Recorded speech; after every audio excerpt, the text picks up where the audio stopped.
We very much so appreciate you guys coming today to this press conference. It's very aggravating that we have the coronavirus thing to deal with, and everybody's life has been changed in some way. You know, small business owners are suffering to try to get ahead of this coronavirus. But we have had a case that we've been investigating along with Inman. Inman actually signed some warrants today on a gentleman by the name of Jeffrey Travis Long for falsifying and saying that he had COVID-19 coronavirus. He worked at Sitel, and this caused them to shut the business down for 5 days and do a major cleaning, and when in fact he does not have this virus. It's bad enough that everybody's lives has been put in upheaval, you know, just trying to stay safe and get ahead of the curve here and get a grip on this coronavirus without having somebody to cause basically massive panic. I can't imagine the stress that it caused on his co-workers, certainly his employer. I don't know the number, a dollar number, that it cost them to disinfect their whole entire building and have everybody checked and what have you, but it was a large number. It wasn't $100. It was more than that. So I have confirmed with Chief Keith Tucker, who was here with us from Inman Police Department, that this gentleman had a doctor's excuse that wasn't written on letterhead or anything like that. Basically, you make it up from your house, and it seems to me like the fellow just wanted a 2-week paid vacation. But we're going to give him a little time over in the Hotel California. You know, you can't do this to people. I mean, it's already bad enough that people are excited and have anxiety about this thing that they probably won't even get. To have somebody to do this is just absolutely crazy. So the Inman chief is here. He can answer more questions about this if you want to talk with him. But it's there's 2 warrants been signed on Jeffrey Travis Long of 231 Johnson Avenue in Inman by the Inman Police Department.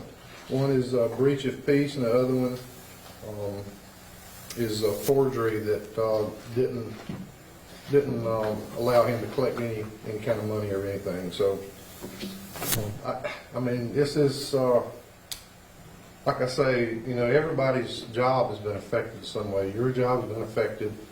There's been talk about this coronavirus in just about every second of the day. So I want to go ahead and put some things out there about this coronavirus that people have been calling and asking me. I have heard nothing about the National Guard going to quarantine us in our own home. So that's Facebook stuff, and I just, you know, I'm in contact with everything that the governor is putting out and saying to law enforcement about the help that we need, and you know, none of that's been said. So I want to go ahead and quiet your fears down with that. Spartanburg County Sheriff's Office will be signing another forgery warrant on this gentleman as soon as our paperwork is completed. We have some things that we'll need to go through that have been mailed to us. They just haven't been here yet, and we're not going to tolerate that mess. So if you go to tell your employer and they shut down their business, be looking for us to come and see you about this. And we hope nobody certainly gets the coronavirus, but to cause mass hysteria over it is absolutely not going to work. So if I have Chief Keith Tucker here, if you want to talk to him, the Mayor Cornelius Huff and Jimmy Bobo and Dr. Ron Garner for District 1.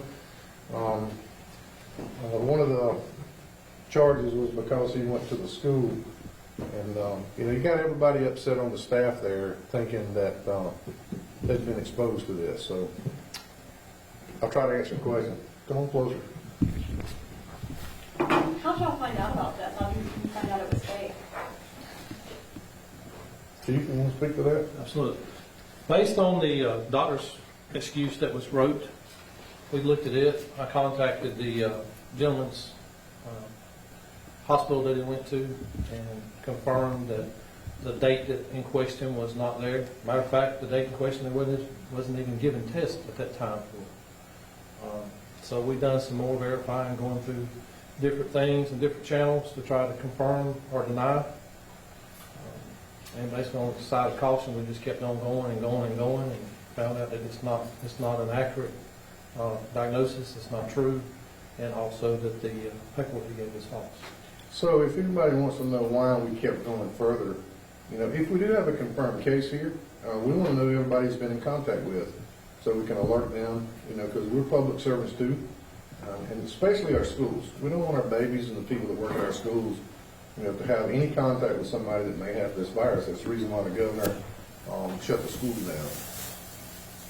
Did y'all get a tip that this was fake, or is it something y'all are going to be doing going forward, like looking at any cases? Well, we're always going to look at those kind of cases and make sure they're not false. But if you come up and say you got that virus, you might better have it. You might better have some kind of documentation proof, because we're not wanting to put him in jail. We're thankful that he don't have the coronavirus, but you can't cause public hysteria, because you're on a 2-week vacation. So, What kind of time is he looking at? well, one of them is a magistrate court level, so that's a maximum of 30 days. The other one's going to be bumped up, I think, to the high court misdemeanor, so it could carry up to a couple of years. up to 10. 10 years. Up to 10. Yeah, for a 14-day vacation.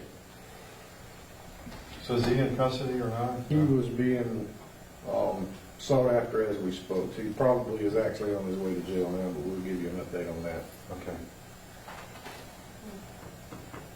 Okay?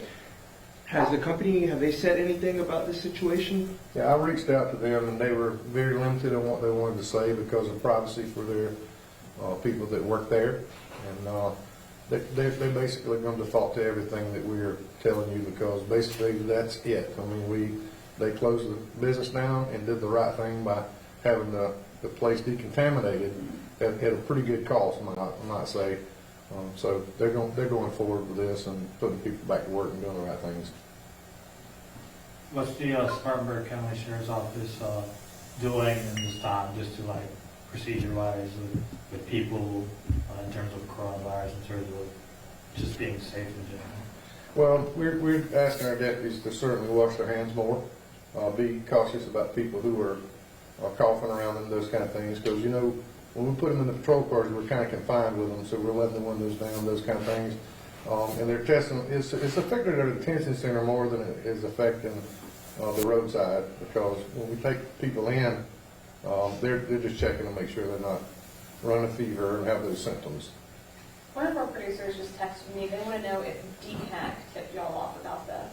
No, basically, when you see the thing that he wrote up, it's not anything official at all. It's just a printed piece of paper, that says, and I'll give you a chance to get a close-up of this, but I mean, anything comes from the VA is going to have some kind, because it's from the federal government, they got to have their name all over everything, so, that was kind of a tip-off to us, too. We did reach out to DA and speak with them about this, just to confirm if anything was retest or anything like that. Were there any accomplices in this?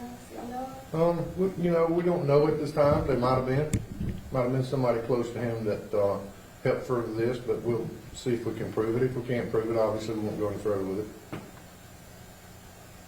Do you think that companies should also be taking this step before y'all do, maybe, when somebody brings in a note like this?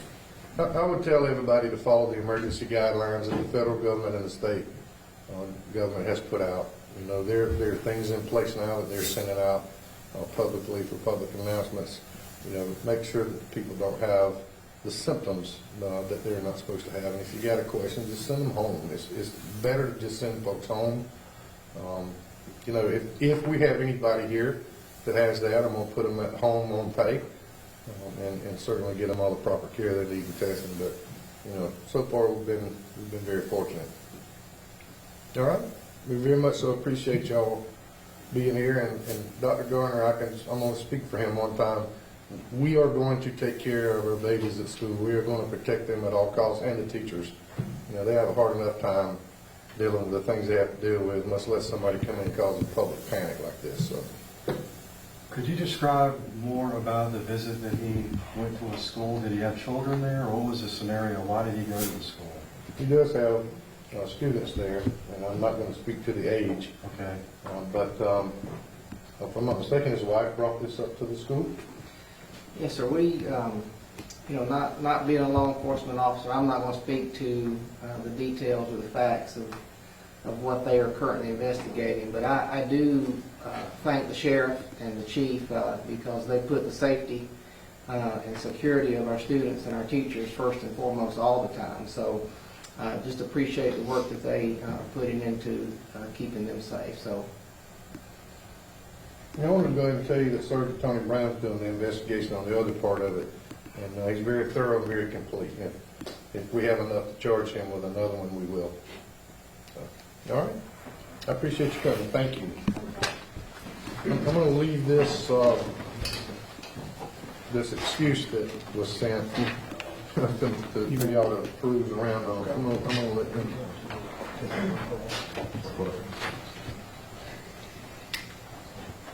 Oh, yeah. Yeah, I'm going to take off his He's in custody. patient number, and by the way, just because he's in custody, I'm going to take off the doctor and the case number, okay?